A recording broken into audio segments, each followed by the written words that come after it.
Hi, I'm Alex from Wilkinson Cameras, and today I'm going to be talking about the new Panasonic Lumix S 28-200mm F4-7.1 Macro O.I.S lens. I'm in our Liverpool store today. I'm upstairs in the studio. If you do hear the odd noise or beeping, there is a pedestrian crossing outside and it does go off occasionally, so apologies. The lens is the world's smallest and lightest full-frame 7x zoom lens, and as you'll see, it's incredibly small, it's incredibly lightweight. This is going to be an ideal kit lens, travel lens, all-in-one, everything lens really. We're going to use it to take some stills and video around Liverpool today. It's exactly the kind of lens I'd want if I was exploring, when I was on holiday, and I wanted to keep my just the one lens on the camera. We're going to pretend that we're tourists for the day, and to help us find some undiscovered gems, we're using the brand new book, Explore and Discover Liverpool. It's by Jeff Drake, and it's a photography guide for around the city of Liverpool and surrounding areas. And it's going to give us loads of locations to try and test this lens. By the way, if you like this video, then please hit the like video so that other people can discover us as well. First things first, I really can't get across in a video how compact and lightweight this is for a full frame lens. It weighs just 413 grams and it's around 77 by 94 millimeters. It's almost the same size as the Lumix S 20-60mm lens. We actually questioned if there's anything in the box when it arrived.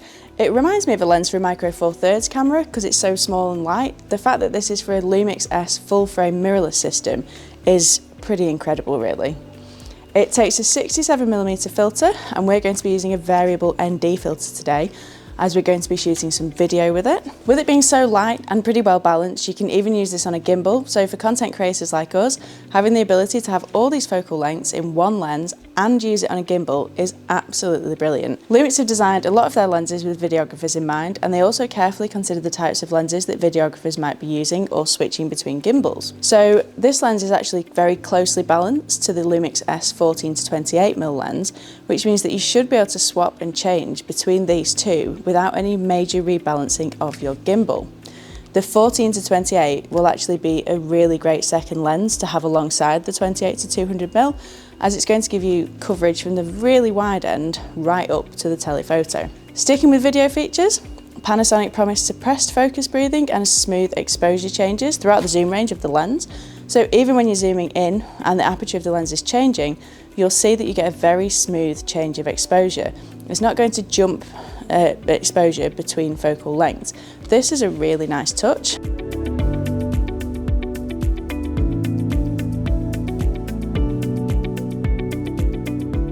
Okay, so I've just balanced the camera with the 28-200mm lens on the gimbal. I've got the gimbal on, so the motors are all happy, and if I put the lens to 200mm, you can see that the motors are still very happy. So I'm going to wander around the docks, get some gimbal footage, and hopefully it turns out all right.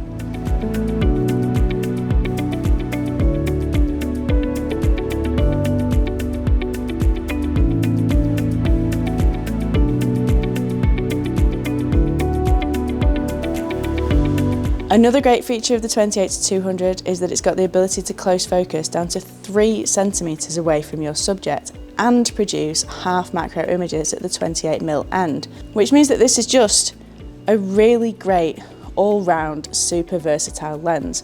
You really could use it for most genres of photography. It's got loads of potential. I really hope that we're going to see Panasonic including this as a kit lens with camera bodies in the future. I think it's an ideal starter lens for most people, as well as a travel lens or all-in-one. Because you can get so close to your subject as well, you can also create really lovely images with really nice bokeh that most other lenses wouldn't be able to match at this focal length.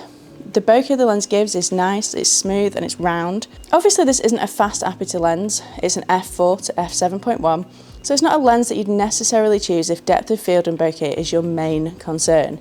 But at the telephoto end, and with that close focus option, you can maximise your bokeh potential, and the results it produces are actually really pleasing, especially for this all-in-one, all-round lens. You can focus down to 3 centimeters away from your subject with this lens, so I'm probably at actual risk of scratching the lens because you just can get so close. So even here, I can focus on that. And there's really nice bokeh in the background as well, because the depth of field, because you're so close, is so great. Speaking of aperture, this lens isn't going to be a low light winner. You can't have super small and light and huge apertures. The physics just don't work. But it does have optical stabilisation up to 6.5 stops. So in some cases you can compensate for this. And as an all-round, everyday, do-it-all lens, which I keep saying this is, I think the aperture is absolutely fine, and I don't think you'll notice it for most of the times that you'll use it. Okay, you're going to compensate in low light situations with higher ISO, but for the daytime overcast shooting that we've had today, it's just not an issue, even at the 7.1 aperture at the 200mm end. The autofocus performance is impressive, it's fast, it's quiet for both stills and video. We've done our standard AF test for you, so you can see that there's no issues tracking and that it's quick to grab focus every time. We don't have the chance to do some direct comparisons for this video, but it does seem to be faster than the Tamron 28-200mm, which is of course available for Sony. I'm sure that somebody else will be able to do some in-depth testing on this, but you're going to have to take my word for it. Bottom line, the AF performs well, and it hasn't been an issue for me whilst I've been using it so far. Design-wise, well, aside from being very small and very light, as I've covered a few times now, it's a 67mm filter, as I mentioned earlier, and comes with a petal-shaped lens hood. The zoom ring and focus rings are rubberized, as you'd expect. There's an AF/MF switch and an image stabilisation switch. There's no custom buttons, but I wouldn't expect to see this on this type of lens, so I don't really feel that I'm missing out here. What really struck me about this is how easy it is to get from 28 to 200mm. The zoom range on the lens itself, that is how much you need to turn from wide to telephoto, is really short. It's great for people with smaller hands, and it just generally makes it easier and very nice to use. But it does keep taking me by surprise, because before I know it, I've gone all the way to 200. It's dust and splash resistant, so you can use this confidently in most conditions. I probably wouldn't go out in torrential downpour, but I wouldn't anyway. But you don't need to worry about light rain or getting caught out, or our usual filming days where it's raining. It's also designed to be used down to -10 degrees centigrade, which again isn't a temperature you're going to find me out in, but you could. The fluorine coating on the front prevents oil and dirt from sticking to the front element, and it makes it easy to keep clean. So I've been out shooting with the 28-200 for quite a while now. I've not really noticed it, if I'm being completely honest. It's just not at all heavy, so to have that up to 200mm focal length and not notice it, because normally, you know, this is at 200. Normally a 200mm is out here, and it's a lot heavier. This has been really good. It's really well balanced, so even at 200, I'm not having any issues with it. Yeah, it's so small, it's so light, it's so versatile. It's a great little lens. So initial impressions, everything appears to be sharp. The bokeh is really nice. The close-up mode works really well and produces really, really nice bokeh, because of course you can go up to 3 centimeters from your subject at 28mm. It seems to focus really quickly. I haven't had any issues with focus. We are going to maybe do a bit more people later, but initial impressions are, yeah, it's just a great little lens. And you're getting all of this for just $899.